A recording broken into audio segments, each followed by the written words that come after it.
ஞானேஸ்வரியில் அத்தியாயம் 18 இறுதி ஸ்லோகத்தின் இறுதி பகுதி. ஞானேஸ்வரி இன்று இறுதியாக கடைசியாக நாம் முடிக்கப் போகின்றோம். சரி, அது ஒரு பிரார்த்தனையோடு நிறைவு செய்கின்றார். இந்த கீதையை முழுவதுமாக முடிந்துவிட்ட பிறகு ஒரு பிரார்த்தனைனா யாருக்காக அப்படின்னா அந்த உலக மக்கள் அனைவருக்காகவும் ஆன ஒரு பிரார்த்தனை. குறிப்பா கீதையை படிக்கின்ற நமக்கான ஒரு பிரார்த்தனை அப்படின்னு சொல்லலாம். அது தன் குரு நிவர்த்திநாதன் கிட்ட இந்த பிரார்த்தனை எடுத்து வைக்கிறார். அந்த நிவர்த்திநாதனும் நமக்கு அந்த பிரார்த்தனையை நிறைவு செய்தேன் என்று அவருக்கு அந்த ஆசைகளை வழங்க அதை பூரிப்போடு நம்மிடம் தெரிவித்து இந்த கீதையை முடிக்கிறார். அதுக்கப்புறம் இந்த கீதை யாரால் எழுதப்பட்டது, எந்த நேரத்துல எந்த காலத்துல எழுதப்பட்டது என்ற விஷயத்தோட இன்னைக்கு நம்ம கீதையை முடிக்கிறோம். இனி விஸ்வத்துக்கு ஆத்மாவாக விளங்கும் குருதேவனாகிய ஸ்ரீ நிவர்த்திநாதர் இப்படி நான் செய்து முடித்த வாக்கியா எங்கத்தால் சந்தோஷம் அடைந்தவராய். ஏன்னா இப்ப கீதையை பண்ணி முடிச்சிட்டாரு. சோ இந்த வாக்கிய எங்கத்தால் நிவர்த்திநாதருக்கு சந்தோஷம். ஏன்னா அவர் கொடுத்த ஆணையை ஞானதேவர் நிறைவேற்றிட்டார் இல்லையா? அதனால சந்தோஷம் அடைந்தவராய் எனக்கு இந்த பிரசாதத்தை தந்திட வேண்டும். துஷ்டர்கள், அதாவது இப்போ இந்த நிவர்த்திநாத் ரொம்ப சந்தோஷப்பட்டாரு. ஏன்னா இந்த ஞானேஸ்வரிங்கிற அற்புதமான கிரந்தத்தை ஞானதேவர் எழுதியிருக்காரு அப்படின்னா அந்த சந்தோஷத்தோடையே அந்த நிவர்த்திநாதர் கிட்ட நம்ம ஒரு வரம் கேட்கலாம் அப்படின்னு சொல்லிட்டு இப்ப நான் படிக்க போற அந்த வரத்தை நிவர்த்திநாதர் கிட்ட நம்ம ஞானதேவர் நமக்காக கேட்கின்றார். எனக்கு இந்த பிரசாதத்தை தந்திர வேண்டும். என்ன மாதிரி? துஷ்டர்கள் தங்கள் துஷ்ட பாவங்களை முற்றிலும் விட்டு துஷ்டர்கள் தங்கள் துஷ்ட பாவங்களை முற்றிலும் விட்டு சத்கர்மங்களை செய்து வைப்பதில் மேன்மேலும் அதிகரிக்கும் ஆசை படைத்தவர்களாக வேண்டும். ஸோ ஃபர்ஸ்ட் அதனுடைய சாராம்சம் ரொம்ப ரொம்ப அருமையா இருக்குங்க. ஞானதேவருடைய அந்த ஆசையை பாருங்களேன். நமக்கு நம்ம எல்லாம் எப்படி இருக்கணும் அப்படிங்கிற அந்த ஆசையை வரமாக கேட்கின்றார். அந்த முதல் வரமா என்ன கேட்கிறாரு அப்படின்னா துஷ்கர்மங்கள், துஷ்ட குணம், அதாவது நம்மகிட்ட இருக்கக்கூடிய எல்லா கெட்ட குணங்களும் கெட்ட செயல்களும் நம்மிடத்திலிருந்து விலக வேண்டும். ஏன்னா இந்த மிகப்பெரிய ஞானம் அப்படிங்கிறது நமக்கு கிடைக்கணும் அப்படின்னா அது வெரி ஃபர்ஸ்ட் திங் நமக்கு என்ன வேணும் அப்படின்னா, அதாவது அந்த சத்துவம் சுத்தி, சித்த சுத்தின்னு அடிக்கடி நான் பேசிட்டு இருக்கேன். அப்போ மனசுல இந்த தாமச ராஜச குணங்கள் கழுவப்பட்டு சுத்த சாத்வீக குணமாக மலர வேண்டும். சோ அது வந்தாதான் தட் இஸ் ஃபர்ஸ்ட் ஸ்டெப். அதுதான் உங்களுக்கு அடுத்தடுத்த படிக்கணுங்கள் எடுத்துட்டு போகவே முயற்சி, அதாவது நமக்கு ஹெல்ப் பண்ணவே போகுது. ஸோ அது இல்லாத வரைக்கும் நமக்கு ஒண்ணுமே நடக்காது அப்படிங்கிறது எல்லாருக்கும் தெரிஞ்ச ஒரு விஷயம். சரியா? சரி, இப்போ ஃபர்ஸ்ட் பாயிண்ட் அதை கேட்டாரு. துஷ்டர்கள் தங்கள் துஷ்ட பாவங்களை முற்றிலும் விட்டு சத்கர்மங்களை செய்து வைப்பதில் மேன்மேலும் அதிகரிக்கும் ஆசை படைத்தவர்களாய். அப்போ நல்ல விஷயங்களை சிந்திக்க வேண்டும், நல் விஷயங்களை வேண்டும் செய்ய வேண்டும் என்பதிலே மேன்மேலும் ஆசை படைத்தவர்களாக இருக்க வேண்டும் அப்படிங்கிறது முதலாவதான வரம். ஜீவராசிகள் அனைவருக்கும் பரஸ்பர பிரேமை பாராட்டி கொண்டு ஒத்து வாழ வேண்டும். நெக்ஸ்ட் இம்பார்ட்டண்டா கேட்கிற வரம் என்னன்னா, நம்ம ஒன்னஸ் ஃபீல்டுல என்டர் ஆகணும் அப்படின்னு சொன்னா இந்த பகைமை அப்படிங்கிறது சுத்தமா இருக்கக்கூடாது. வாசுதேவ குடும்பகம் என்று அழைக்கப்படுகின்ற இந்த ஒட்டுமொத்த உலகத்தையும் தனது உறவினனாக நினைக்க வேண்டும் அப்படிங்கிற அந்த ஒரு இம்பார்ட்டன்டான விஷயம் அதில் சொல்லப்பட்டிருக்கிறது. ஜீவராசிகள் அனைத்தும் பரஸ்பர பிரேமை பாராட்டி கொண்டு ஒத்து வாழ வேண்டும். உலகில் பாவம் என்னும் இருட்டு விலகி போய் அனைவரும் சுதர்மானுஷ்டானம் செய்தல் என்னும் சூரியன் புறப்பட்டு பிரகாசித்துக் கொண்டிருப்பதுடன் ஃபர்ஸ்ட் ஒட்டுமொத்தமா நாம செய்த அந்த பாவங்கள் எல்லாம், ஏன்னா நம்ம சுதர்மானுஷ்டானத்தை அனுசரிக்க ஆரம்பிச்சு இறைவன் மேல பக்தி பாராட்ட ஆரம்பிச்சிட்டோம் அப்படின்னா ஏற்கனவே செய்து வைத்த சஞ்சித கர்மங்கள் என்று அழைக்கப்படுகின்ற அத்தனையும் நாசமாயிடும். அப்போ இந்த ஜென்மத்துக்கு விஸ்வாசம் மட்டும்தான் இருக்கும். ஸோ இது எல்லாமே ஆட்டோமேட்டிக்கா நாசமாயிடும். அது இந்த ஞானத்தால் மட்டுமே சாத்தியமாகக்கூடிய ஒரு விஷயமாக இருக்கின்றது அப்படின்றத புரிஞ்சுக்கணும். சரியா? வேற எதனாலும் உங்களுடைய கர்மா நாசமடையாது, ஞானத்தால் மட்டுமே நாசமடையும். அப்போ இந்த பாவங்கள் அனைத்தும் நாசமடைய வேண்டும் அப்படின்னு கேட்டுக்கிறதுக்கான ரீசன் என்னன்னா, ஞானேஸ்வரி நம்ம படிச்சிட்டோம், மனசு சுத்தமாயிடுச்சு, அப்போ ஆட்டோமேட்டிக்கா என்னுடைய பாவங்கள் எல்லாம் இவர்களுடைய பாவங்களை எல்லாம் அழித்து விட வேண்டும் என்று அவர் கேட்கின்றார். அதனால ஆட்டோமேட்டிக்கா என்ன பண்ணுவோம் அப்படின்னா சுதர்மானுஷ்டானத்தை தான் நம்ம ஃபாலோ பண்ணுவோம். சுதர்மானுஷ்டானம் பத்தி ரொம்ப டீட்டெயிலா நமக்கு 3வது அத்தியாயம் பிளஸ் 18வது அத்தியாயத்துல ரொம்ப டீட்டெயிலா எக்ஸ்பிளைன் பண்ணியிருக்காங்க. ஸோ இந்த சித்த சுத்தி அடைவதற்கு உண்டான தகுதி எது அப்படின்னு கேட்டீங்கன்னா அந்த சுதர்மானுஷ்டானம் அப்படிங்கிறது தான். ஸோ அந்த கர்ம யோகமாக அதை செய்ய வேணும். வாசனையோடு அப்படின்னா இந்த பக்தியோடு அதை செய்ய வேண்டும். உனக்குன்னு இயல்பில் இருக்கக்கூடிய அந்த ஒரு வேலையை நீங்க அந்த மாதிரி பண்ணணும் அப்படிங்கிற ஒரு விஷயத்த சொல்றாரு. சூரியன் புறப்பட்டு பிரகாசித்து சொர்மானுஷ்டானம் என்னும் சூரியன் புறப்பட்டு பிரகாசித்துக் கொண்டிருப்பதும் பிராணிகள் அனைவருடைய கோரிக்கைகள் அனைத்தும் நிறைவேற வேண்டும். அப்போ அந்த ஒரு சிருஷ்டி, அதாவது பிராணிகள் என்னென்ன கேட்கிறாங்களோ அவங்க எல்லா ஆசைகளும் நிறைவேற வேண்டும் அப்படின்னு ஞானதேவர் விண்ணப்பிக்கின்றார். என்ன ஸ்டேட்ல அப்படின்றத நம்ம புரிஞ்சுக்கணும். சுத்த சத்வீக குணத்திற்கு வந்த பிறகு அவன் என்ன ஆசைப்படுவான்? ஞானமா இருக்கணும்னு ஆசைப்படுவான், ஒன்ன ஸ்பீட்ல இருக்கணும்னு ஆசைப்படுவான். அந்த ஆசையை அவனுக்கு நிறைவேற்றி கொடு. So this is the most speciality ஒரு விண்ணப்பமாக இருக்கின்றது.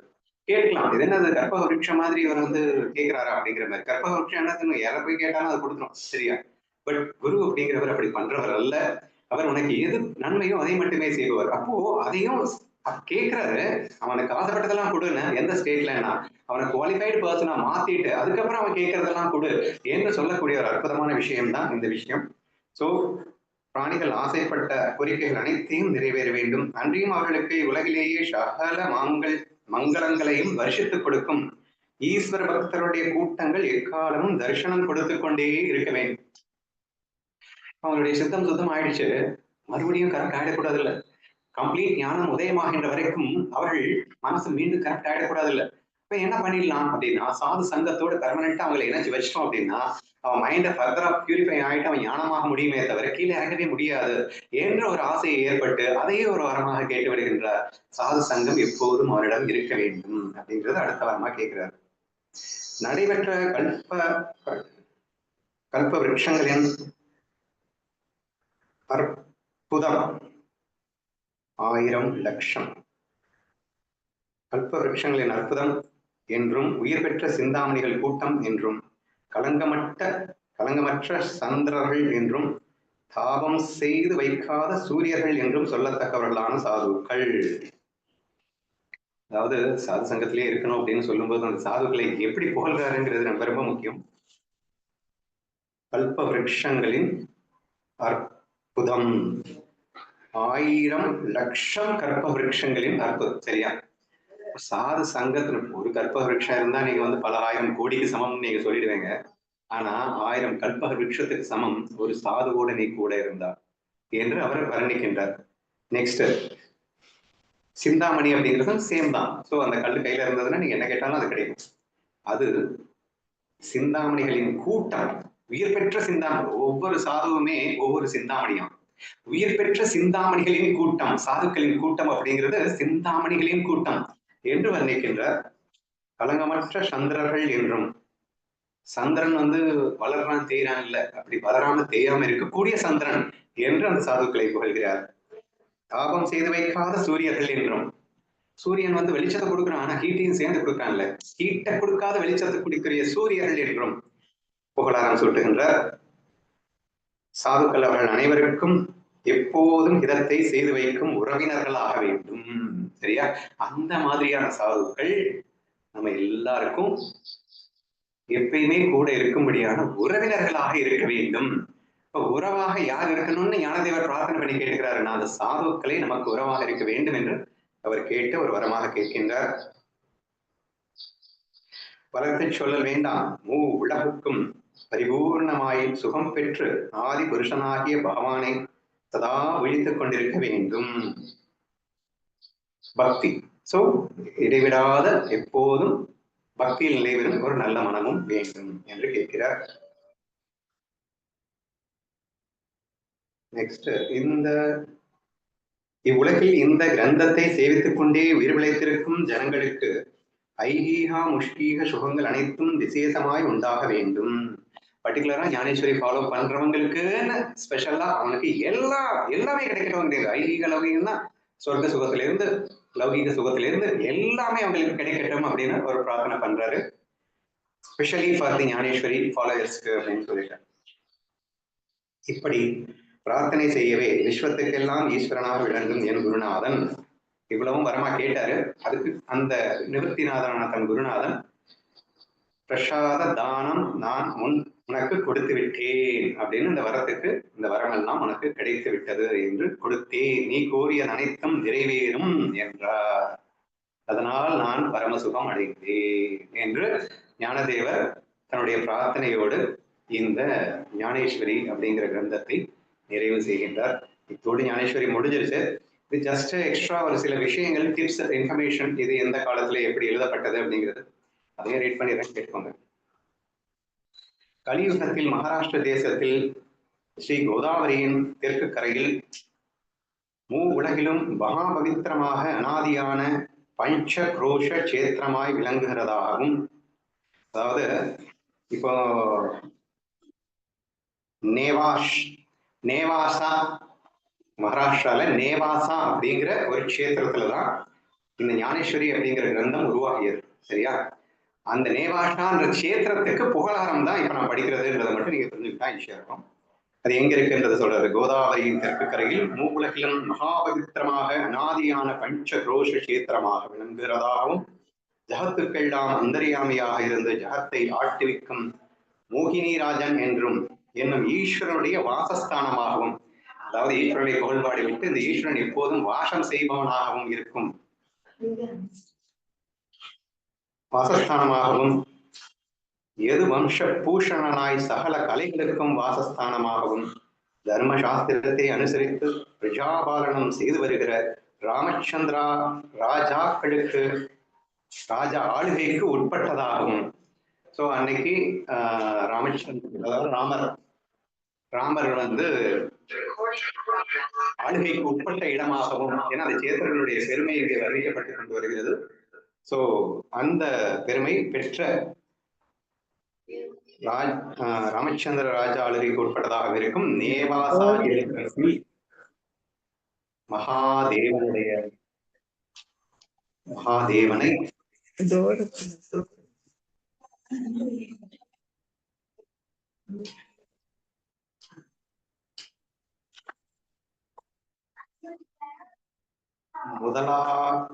மகாதேவனை முதலாயுடைய குரு பரம்பரையை சேர்ந்த, ஏன்னா நம்ம குரு பரம்பரைக்கு யார் முதல் அப்படின்னா மகாதேவன். மகாதேவன்னா சிவன். சிவன் தேர்ந்துதான் அக்ஷேந்திரநாத், யோரக்ஷநாத், நிவர்த்திநாத், ஞானதேவ் அப்படின்னு இந்த குரு பரம்பரை ஏற்கனவே நமக்கு வர்ணிச்சாச்சு. ஸோ குரு மகாதேவனை முதலாக உடைய குரு பரம்பரையை சேர்ந்த நிவர்த்திநாதனுடைய சிஷ்யனாக இந்த ஞானதேவனால் கீதைக்கு மகாராஷ்டிர பாஷையிலே வியாக்கியானம் இவ்வாறு செய்து வைக்கப்பட்டது. சரியா? இந்த இடத்துல நேவாஷா அப்படிங்கிற கஷேத்திரத்துல செய்து வைக்கப்பட்டதுன்றது ஒரு இன்ஃபர்மேஷன். நெக்ஸ்ட், பாரதத்தில் பிரசித்தி அடைந்த பீஷ்ம பருவத்தில் ஸ்ரீ கிருஷ்ணார்ஜுன அர்ஜுனர்களின் செய்து வைத்த உத்தம சம்வாத ரூபமான உபனிஷத்துக்களின் சாரமானதும் சர்வ சாஸ்திரங்களுக்கும் தாய் வீடானதும் பரமஹம்சர்களால் சேவிக்கப்பட்ட தடாகமானதும் ஆன கீதைக்கு கலசமான இந்த 18வது அத்தியாயம் இவ்வாறு முடிவு பெற்றது என்று விருத்திதாசனான ஞானதேவன் என்ற நான் சொல்லுகின்றேன். சோ கீதையின் ஒரு பெருமையை வர்ணித்து விட்டு இத்தோடு கீதை முடிகிறது என்று ஞானதேவன் நான் சொல்லுகின்றேன் என்று முடிக்கிறார். இந்த கீதை என்னும் புண்ணிய சம்பத்தின் பிரபாவத்தால் சர்வ ஜீவராசிகளும் மென்மேலும் விருத்தி அடைந்து கொண்டு போகும் சுகத்தால் சம்பூர்ணங்களா அவருடைய முடிக்கிற அந்த கடைசி நொடியில கூட நம்மளை வாழ்த்தி முடிக்க வேண்டும் என்று ஞானதேவருக்கு ஆசை வருகிறது. ஸோ அதனால கீதை என்னும் புண்ணியத்தின் பிரபாவத்தால் சர்வ ஜீவராசிகளும் மேன்மேலும் விருத்தி அடைந்து கொண்டு போகும் சுகத்தாலும் சம்பூர்ணர்களாக கடவது அப்படின்னு ஒரு ஆசையை கொடுக்கின்றார். இந்த கிரந்தம் எழுதப்பட்ட அந்த இயர், எந்த வருஷத்தில் எழுதப்பட்டது என்று அடுத்த இன்ஃபர்மேஷன். சாலிகா வாகன சகாப்தம், அதாவது கிறிஸ்து பிறந்தவின் 78ஆம் வருஷம், மார்ச் 14ஆம் தேதி தான் ஸ்டார்ட் ஆகுது. அதிலிருந்து 1112ஆம் வருஷத்தில் இந்த வியாக்கியானம் நம் ஞானேஸ்வரரால் செய்து முடிக்கப்பட்டு சச்சிதானந்த பாபாவினால் பிரேமையிடம் எழுதி வைக்கப்பட்டது. ஞானேஸ்வரர் சொல்ல சொல்ல யாராவது எழுதினாதானே இந்த கிரந்தம் உருவாகும். அந்த எழுதினவருடைய பேர் சச்சிதானந்த பாபா என்று சொல்லப்படுகிறவரால் இந்த கிரந்தம் எழுதி முடிக்கப்பட்டது என்ற இன்ஃபர்மேஷன். அதோட ஒரு கூடுதல் இன்ஃபர்மேஷன் இருக்கு. அது ஆக்சுவலா இது இந்த எத்தனாவது நூற்றாண்டுல 12ஆம் நூற்றாண்டுல எழுதிட்டார் இல்லையா? ஆனா இடையில அந்த கிரந்தம் காணாமல் போய் அது தவறுதலாக திருத்தி எழுதப்பட்டு ஒரு கொஞ்சம் ஒரு மிஸ்கைட் ஆன பிறகு 15ஆவது நூற்றாண்டு ஏக்நாத் காலத்துல நம்ம உங்களுக்கு கதை தெரியும் நினைக்கிறேன். அந்த ஞானதேவரனுடைய அருள் பெற்று அவருடைய மடியிலிருந்து இந்த ஞானேஸ்வரி பெற்று மீண்டும் ஞானேஸ்வரிக்கு புத்துயிர் பெற்றது அப்படின்றது ஒரு காலகட்டம் இருக்கு இல்லையா? அதையும் இங்க சொல்லியிருக்காங்க. ஷாலிவாகன சகாப்தம் 1512 வருஷம் தாரண ஷம்வாத் சத்திரத்தில் கீதா ஞானேஸ்வரியின் நகல் சுத்தமாக செய்து வைக்கப்பட்டது. அப்படின்னா 100% எந்த விதமான பிழையும் இல்லாமல் சுத்தமாக மீண்டும் ஒரு முறை செய்து வைக்கப்பட்டது 15th செஞ்சுரியில. இந்த கிரந்தம் முதலில் அதிசுத்தமாக ஏற்பட்டிருந்த போதிலும் பாடவேதங்களால் மிக்க அபத்தமாய் போய்விட்டது. நன்றாக சோதிக்கப்பட்டு சுத்தமாய் இருக்கும்படி இந்த நகல் ஏற்படுத்தி வைக்கப்பட்டிருக்கிறது. இந்த ஞானேஸ்வரருடைய கீத வியாக்கியானத்தை பக்தியுள்ளவர்கள் வாசித்து பார்த்தால் அவர்களுக்கு கீதையில் சொல்லியிருக்கும் விஷயத்தின் உண்மையான ஞானம் ஏற்பட்டு விடுமோ? அந்த ஞானேஸ்வரருக்கு நான் நமஸ்காரம் செய்கிறேன். ஞானேஸ்வரி வாசிச்சாலே ஆட்டோமேட்டிக்கா கீதையில் என்ன சொல்லாருன்ற ட்ரூ மீனிங் ஆட்டோமேட்டிக்கா அண்டர்ஸ்டாண்ட் ஆகக்கூடிய அளவுக்கு எழுதியிருக்கிற அந்த ஞானேஸ்வரருக்கு நமஸ்காரம் செய்கிறேன். சொல்றது யாருன்னா ஏக்நாத்.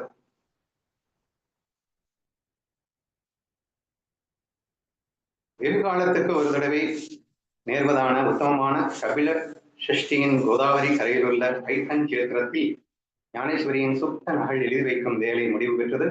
எவன் மகாராஷ்டிர பாஷையில் ஒரு ஓவியை செய்து ஞானேஸ்வரியோடு வைத்து வைக்கிறானோ அவன் அமிர்தத்தை பரிமாறி வைக்கும் தட்டில் மண்டையோட்டை வைத்தவன் ஆவான். ஸோ இதுக்கு மேல யாராலும் பாழ்படுத்த முடியாது. ஸோ இதுதான் அந்த ஃபைனல் அப்படிங்கிற ஒரு விஷயத்தோட இந்த ஞானேஸ்வரி அப்படிங்கிற கிரந்தம் நிறைவடைகிறது. இப்போ இது பூர்த்திங்கிறதுனால இன்னைக்கு ஆரத்தி எடுத்துடலாம் ஞானதேவருக்கு.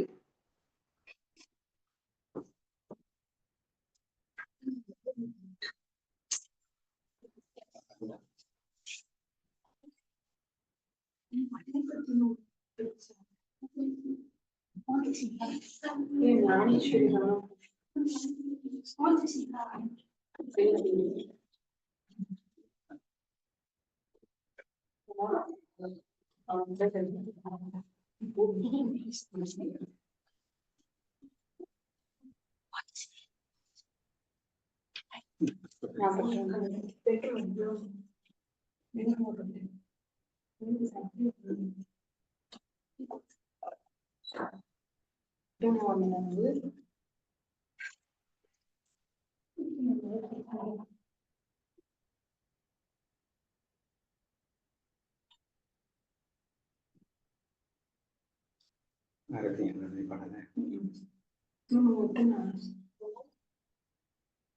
आरती ज्ञान राजा महाकैवल्य तेजा सेविति साधु संत मनुवेदल माजा आरती ज्ञान राजा लोकाले ज्ञान जगी कीर्तनाति कोणी आधार पांडुरंगा नवदेवील ज्ञानी आरती ज्ञान राजा कैवल्य तेजा सेविति साधु संत मनुवेदल माजा आरती ज्ञान राजा बोले विश्व ब्रह्मा जी के राम जनार्दनी चरणी मस्तक देविले आरती ज्ञान राजा महाकैवल्य तेजा सेविति साधु संत मनुवेदल माजा आरती ज्ञान राजा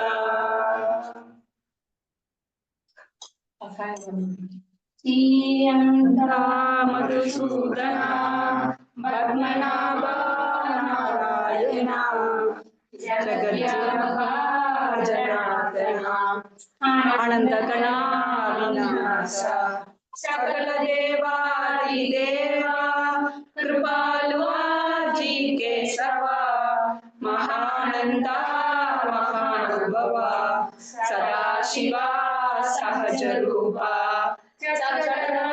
विश्वंभरा गरुड़ध्वजा करुणाकरा सहस्रपादा सहस्रकरा क्षीरसागरा शेषशयना कमलनयना कमलापति कामिनी मोहना मदनमूर्ति ममता दरिद्रश्री वामनमूर्ति त्रिविक्रमा अहये सगुणा निर्गुणा जगजन्त्या जगज्जीवना वसुदेव देवकी नंदना बालरांगना बालकृष्ण तुका लोटांगणी माझ्या देवाची चरणी हे चरणाचे विनवणी भगवंतनी सोडवावे सकल देवाती देवा कृपालुवा जी केशवा महानंदा महानुभवा सदाशिवा सहजरूपा ओम नमो ज्ञानेश्वरा करुणाकरा दयाला तुमच्या अनुग्रहालादलो पावन चालो चराचरी मी करा कुशरी काही सनेने बोलतो वचने निवारिका तुमचा अनुग्रहालादलो पावन चालो चराचरी आठला विश्वात्मके देवे येणे वाक्यज्ञे दोषावे तो सोनी मजलावे पसाय जाणगे जे कलाची वेंकटी सांडो भूता परस्परे पनो मैत्रिकांसे विलाजे तिमिरसावो विश्वस्वधर्म सूर्य पाहो जो जे वांछिन तो ते लाभो प्राणी जात वर्षर सकल मंगली ईश्वर निष्ठांची मान्याली अनवरत भूमंडली बेडतु भूता छला कल्पतरुषे आरव चेतना चिंतामणी चे गाव बोलते जे सांचे संतने जे लांछन मातंड जे तापहीन ते सर्वारी सदा सज्जन सोयरे होतु किंबहुना सर्वसुखी पूर्ण योगी भजो आदिपुरुषी अखंडित आणि रणदो बजीविये विशेषी योगिये दृशा दृश्य विजये भावे जी ये तमने श्री विश्वेश्वरा आओ विलखन बसाओ येने ज्ञान देवो सुया जाला येने ज्ञान देवो सुया जाला येने ज्ञान देवो सुया जाला सुयानी करणे श्री ज्ञान देव तुकाराम पंडितनाथ भगवान की जय माऊली ज्ञानेश्वर महाराज की जय जगद्गुरु श्री तुकाराम महाराज की जय सर्व संतों की जय युक्ति की जय गोपाल कृष्ण भगवान की जय श्रीकांत भूपति महाराज की जय विष्णु भगवान की